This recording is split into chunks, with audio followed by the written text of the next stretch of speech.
بصرہ کے ایک نیک سیرت انسان اسماعیل کے گھر میں بیٹی کی پیدائش ہوئی۔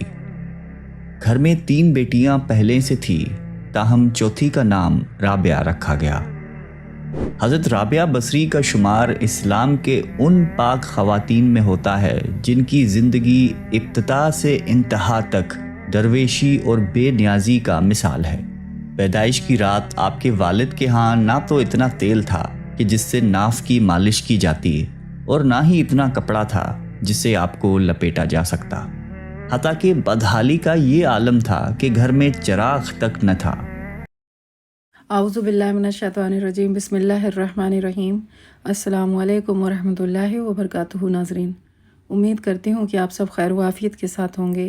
یہ اسلامک چینل الذکر، آپ سب کو اس چینل میں خوش آمدید کہتی ہوں۔ آج کی ویڈیو میں ہم دیکھیں گے کہ حضرت رابعہ بصری کون تھی اور ان کی زندگی کا طرز عمل کیا تھا۔ آئیے جانتے ہیں آگے کے اس ویڈیو میں۔ آپ کی والدہ نے والد سے کہا کہ پڑوس میں سے تھوڑا سا تیل مانگ لاؤ تاکہ گھر میں کچھ روشنی ہو جائے، تو آپ صرف ہمسائے کے دروازے پر ہاتھ رکھ کر واپس آ گئے اور کہنے لگے کہ دروازہ نہیں کھل رہا ہے، کیونکہ آپ یہ عہد کر چکے تھے کہ خدا کے سوا کبھی کسی سے کچھ نہیں مانگوں گا۔ رابعہ بصری نے جب ہوش سنبھالا تو والد کا سہارا ان کے سر سے اٹھ گیا، اور قحط سالی کی وجہ سے آپ کی تینوں بہنیں بھی آپ سے جدا ہو کر نہ جانے کہاں مقیم ہو گئیں۔ آپ بھی ایک طرف کو چل دی، اور ایک ظالم نے پکڑ کر زبردستی آپ کو اپنی کنیز بنا لیا، اور کچھ دنوں کے بعد بہت ہی قلیل رقم میں فروخت کر دیا، اور اس شخص نے اپنے گھر لا کر بے حد مشقت آمیز کام آپ سے لینے شروع کر دیے۔ ایک مرتبہ آپ کہیں جا رہی تھیں کہ کسی نامحرم کو اپنے سامنے دیکھ کر اتنے زور سے گری کہ ہاتھ ٹوٹ گیا۔ اس وقت آپ نے سر بسجود ہو کر عرض کیا کہ یا اللہ، میں بے یار و مددگار پہلے ہی تھی اور اب ہاتھ بھی ٹوٹ چکا ہے، اس کے باوجود میں تیری رضا چاہتی ہوں۔ چنانچہ ندائے غیب آئی کہ اے رابعہ، غمگین نہ ہو، کل تجھے وہ مرتبہ حاصل ہوگا کہ فرشتے بھی تجھ پر رشک کریں گے۔ یہ سن کر آپ خوشی خوشی اپنے مالک کے ہاں پہنچ گئیں، اور آپ کا یہ معمول رہا کہ دن میں روزہ رکھتی اور رات بھر عبادت میں صرف کر دیتی۔ ایک شب جب آپ کے مالک کی آنکھ کھلی تو اس نے حیرت سے چاروں طرف دیکھا، اور اس وقت ایک کونے میں آپ کو سجدے میں پایا، اور آپ کے ارد گرد نور دیکھا، جبکہ آپ اللہ تعالیٰ سے یہ عرض کر رہی تھی کہ اگر میرے بس میں ہوتا تو ہر وقت تیری عبادت میں گزار دیتی، لیکن چونکہ تو نے مجھے غیر کا محکوم بنا دیا ہے، اس لیے تیری بارگاہ میں دیر سے حاضر ہوتی ہوں۔ یہ سن کر آپ کے آقا بہت پریشان ہو گئے، اور یہ عہد کر لیا کہ مجھے تو اپنی خدمت لینے کی بجائے الٹی ان کی خدمت کرنی چاہیے۔ چنانچہ صبح ہوتے ہی آپ کو آزاد کر دیا، اور فرمایا کہ آپ یہیں قیام فرمائیں تو میرے لیے باعث سعادت ہے، ویسے آپ اگر کہیں اور جگہ جانا چاہیں تو آپ کو اختیار ہے۔ یہ سن کر آپ حجرے سے باہر نکل آئیں اور ذکر و شغل میں مشغول ہو گئیں۔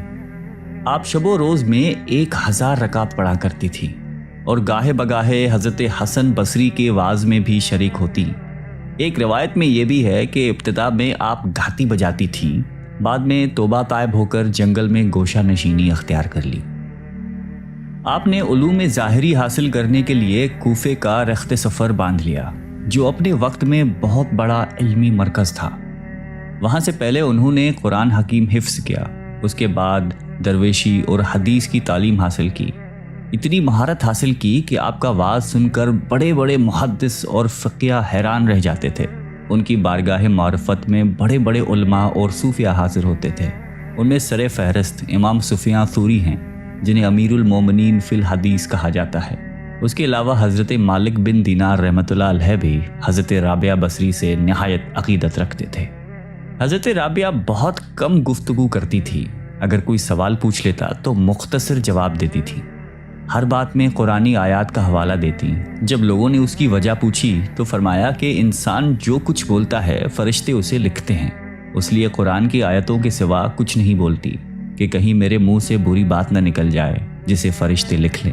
حضرت امام غزالی رحمۃ اللہ علیہ اپنی کتاب احیاء علوم الدین میں فرماتے ہیں کہ حضرت رابعہ نے اپنے اشعار میں غرض اور آرزو کی جس بحث کا ذکر کیا ہے، اس سے مراد اللہ تعالیٰ کے احسان اور انعام ہیں جو وہ اپنے بندوں پر روا رکھتا ہے، اور جس حب الہی کا ذکر کیا گیا ہے اس سے مراد دیدار الہی اور جمال خداوندی ہے، اور یہی محبت سب سے بہتر اور برتر ہے۔ ایک دفعہ لوگوں نے آپ سے سوال کیا کہ آپ نکاح کیوں نہیں کرتی؟ تو فرمایا کہ مجھے 3 باتوں کا اندیشہ ہے، اگر ان میں سے مجھے نجات مل جائے تو میں نکاح کر لوں۔ پہلی یہ کہ مرتے وقت ایمان سلامت لے جاؤں گی یا نہیں۔ لوگوں نے کہا کہ معلوم نہیں۔ آپ نے فرمایا کہ دوسری یہ کہ میرا اعمال نامہ دائیں ہاتھ میں دیا جائے گا یا بائیں ہاتھ میں، اور تیسرا یہ کہ قیامت کے دن ایک گروہ کو بشت میں دائیں طرف سے لے جایا جائے گا اور دوسرے گروہ کو بائیں طرف سے، تو میں کس جانب سے جاؤں گی؟ لوگوں نے جواب دیا کہ ہمیں تو علم ہی نہیں ہے۔ تو حضرت رابعہ فرماتی ہیں کہ جسے اتنے سارے غم ہوں وہ عورت شوہر کی خواہش کیسے کر سکتی ہے؟ اس کا دل ہر وقت خوف الہی سے معمور رہتا تھا۔ وہ اپنے خوف جہنم اور خواہش جنت سے بے نیاز ہو کر خدا کو یاد کرتی تھی۔ ان کا عقیدہ یہ تھا کہ خدا کو یاد کیا جائے کیونکہ وہ وحدہ لا شریک ہے۔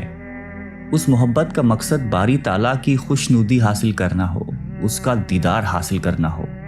آپ ہمیشہ روتی تھی، فرمایا کرتی تھیں کہ میں نے صرف اللہ تعالیٰ ہی سے محبت کی ہے، ڈرتی ہوں کہ مرتے وقت آواز نہ آئے کہ رابعہ تو ہمارے لائق نہیں۔ وہ ہمیشہ کھردرے کمبل کا کرتا پہنتی تھی اور وصیت فرماتی تھیں کہ مرنے کے بعد اسی میں دفن کی جاؤں۔ ان کے انتقال کے بعد ایک خاتون نے انہیں خواب میں دیکھا کہ بہت ہی قیمتی ریشمی کرتا پہنے ہوئی تھی۔ خاتون نے سوال کیا کہ کمبل کا کرتا کہاں گیا؟ تو جواب میں کہنے لگی کہ رحمان نے اس کرتے کی بدلے میں یہ کرتا عطا فرمایا ہے۔ اس عورت نے کہا کہ قرب الہی کے حصول کا کوئی طریقہ بتائیں۔ تو جواب دیا کہ قرب الہی کے لیے یاد الہی سے بہتر کوئی چیز نہیں۔ اکثر وہ اشعار پڑھا کرتی تھیں جن کا ترجمہ کچھ یوں ہے: اے میرے آقا، بندے خلوتوں میں تیرا قرب ڈھونڈتے ہیں، تیری عظمت کے گیت سمندر میں مچھلیاں گاتی ہیں، اور تیرے مقدس جلال کی وجہ سے موجیں ایک دوسرے سے ٹکراتی ہیں۔ دن کی روشنی، رات کی تاریکی، گھومنے والے آسمان، منور چاند، چمکیلے تارے سب تیرے سامنے سجدہ کرتے ہیں، اور ہر چیز ایک انداز کے مطابق ہے کیونکہ تو غنی اور قہار ہے۔ وہ اپنی دعائیں اپنے اشعار کے ذریعے بیان کرتی تھی۔ اس دعا کو اکثر راتوں کو چھت پر جا کر پڑھا کرتی تھی: اے میرے مالک، ستارے چمک رہے ہیں اور سب لوگوں کی آنکھیں نیند سے بند ہیں اور ہر کوئی اپنی خلوت میں ہے، میں یہاں تیرے ساتھ اکیلی ہوں۔ اے مالک، اگر میں دوزخ کے عذاب کے خوف سے تیری عبادت کرتی ہوں تو تو مجھے دوزخ میں جھونک دے۔ اگر میں جنت کی توقع میں تیری عبادت کرتی ہوں تو مجھے جنت سے محروم کر دے، لیکن اگر میں محض تیری خاطر عبادت کرتی ہوں تو مجھ سے اپنے حسن لا زوال کو پوشیدہ نہ رکھنا۔ وہ فرماتی تھیں کہ کوئی انسان کس طرح توبہ کر سکتا ہے جب تک اس کا مالک اس کو اس کی توفیق عطا نہ کرے اور اسے قبولیت نہ بخشے۔ اگر وہ تمہاری طرف رخ کرے گا تو تم بھی اس کی طرف رخ کرو گے۔ فرماتی تھیں کہ اللہ تعالیٰ سے قناعت پسند دل مانگو، یہ بہت بڑی نعمت ہے۔ دل کو قابو میں رکھنا اور اختیار ہونے پر ناجائز خواہشوں کو روکنا مردانگی ہے۔ ایک مرتبہ لوگوں نے عرض کیا کہ آپ کی شیرین بیانی تو اس قابل ہے کہ آپ کو مسافر خانے کا نگران مقرر کر دیا جائے۔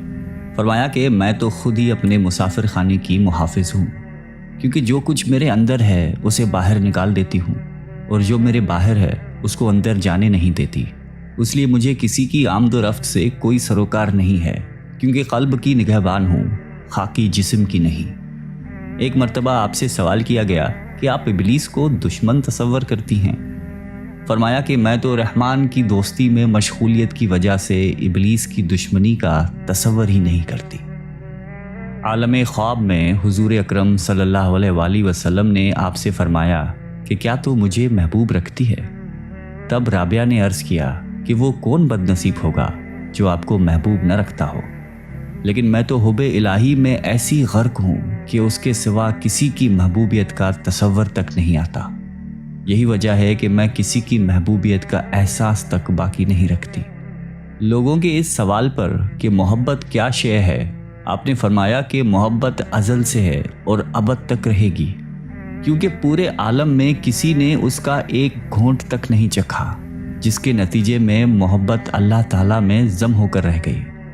ایک مرتبہ کسی نے سوال کیا کہ آپ جس کی عبادت کرتی ہیں کیا وہ آپ کو نظر بھی آتا ہے؟ تو فرمایا کہ اگر نظر نہ آتا تو عبادت کیوں کرتی؟ لوگوں نے جب آپ سے سوال کیا کہ خدا بندے سے کس وقت خوش ہوتا ہے، فرمایا کہ جب بندہ محنت پر اس طرح شکر ادا کرتا ہے جیسا کہ نعمت پر ادا کرتا ہے۔ آپ اکثر فرمایا کرتی تھی کہ صرف زبانی توبہ کرنا جھوٹے لوگوں کا فعل ہے، کیونکہ اگر سچے دل کے ساتھ توبہ کی جائے تو دوبارہ کبھی توبہ کی ضرورت پیش نہ آئے۔ پھر فرمایا کہ معرفت توجہ اللہ کا نام ہے، اور عارف کی شناخت یہ ہے کہ وہ خدا سے پاکیزہ قلب طلب کرے، اور جب عطا کر دیا جائے تو پھر اسی وقت اس کو خدا کے حوالے کر دے، تاکہ حجابات حفاظت میں محفوظ رہ کر مخلوق کی نگاہوں سے پوشیدہ رہیں۔ حضرت صالح عامری اکثر یہ فرمایا کرتے تھے کہ جب مسلسل کسی کا دروازہ کھٹکھٹایا جاتا ہے تو آخر کار کسی نہ کسی وقت کھول ہی دیا جاتا ہے۔ رابعہ بصری نے آپ کا یہ جملہ سن کر سوال کیا کہ آخر وہ کب کھلے گا، کیونکہ وہ تو کبھی بند ہی نہیں ہوا۔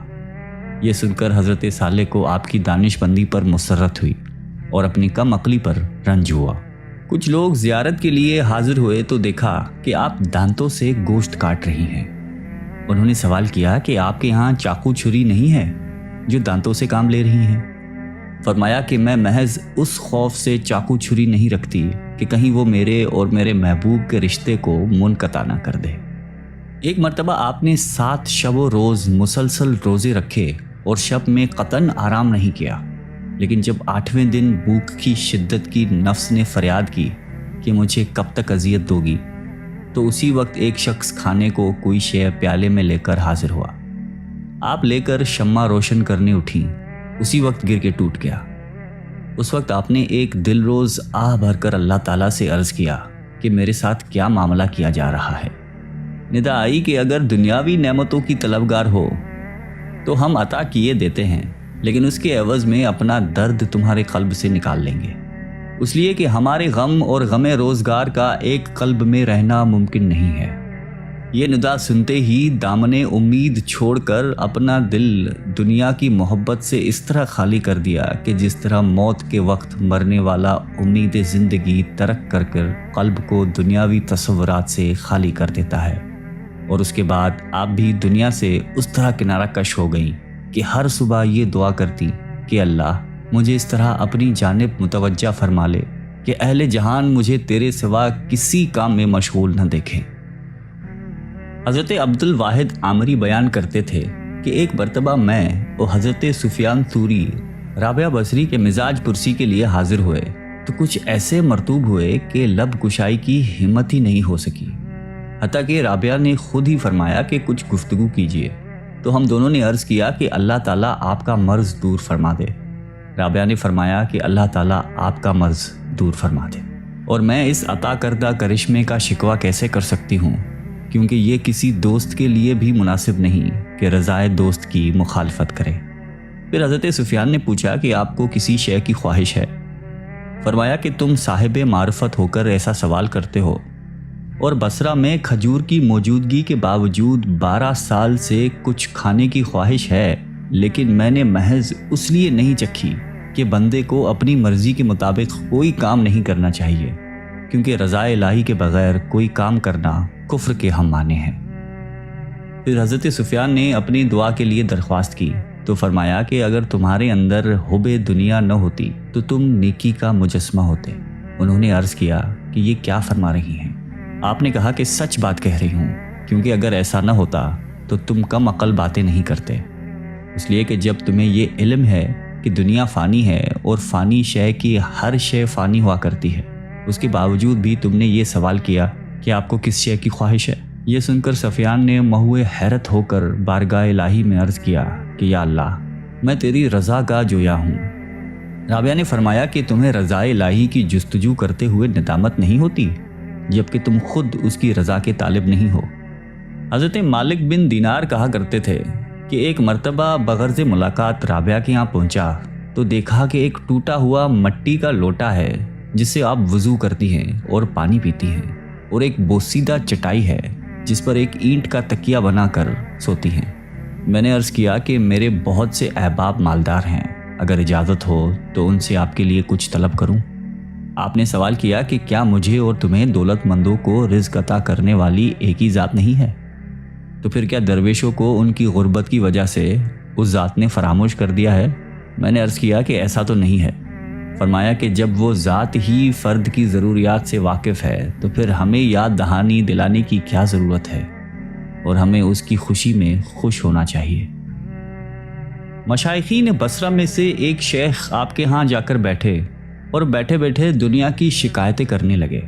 تو رابعہ نے فرمایا کہ غالباً آپ کو دنیا سے بہت لگاؤ ہے، کیونکہ جو شخص جس سے زیادہ محبت کرتا ہے اسی کا ذکر بہت زیادہ کرتا ہے۔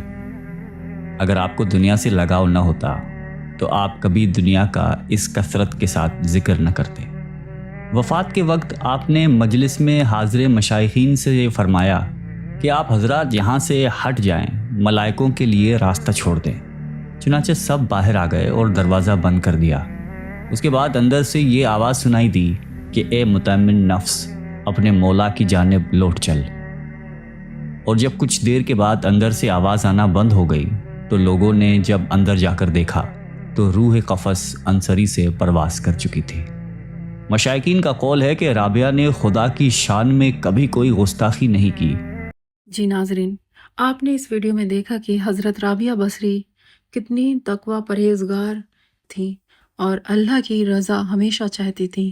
انہوں نے اپنی زندگی میں کچھ اور نہ مانگا، صرف اس غم میں رہیں کہ اللہ راضی ہو جائے ان سے۔ ہم سب کو بھی چاہیے کہ ہم کوئی بھی عبادت کریں یا کوئی بھی ایسے کام کریں دنیا میں تو ہمیں صرف اور صرف اپنی نیتوں کا جائزہ لینا چاہیے اور اپنی نیتوں پر اخلاص لانا چاہیے اور اللہ تعالیٰ کی رضا حاصل کرنے کی کوشش کرنی چاہیے۔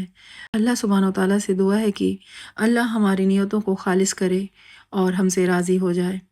جی ناظرین، اگر آپ کو یہ ویڈیو پسند آیا ہو تو اس کو لائک کریں، شیئر کریں صدقہ جاریہ کی نیت سے، اور سبسکرائب کریں چینل کو۔ میں نیکسٹ ویڈیو میں پھر ملوں گی، تب تک کے لیے اللہ حافظ۔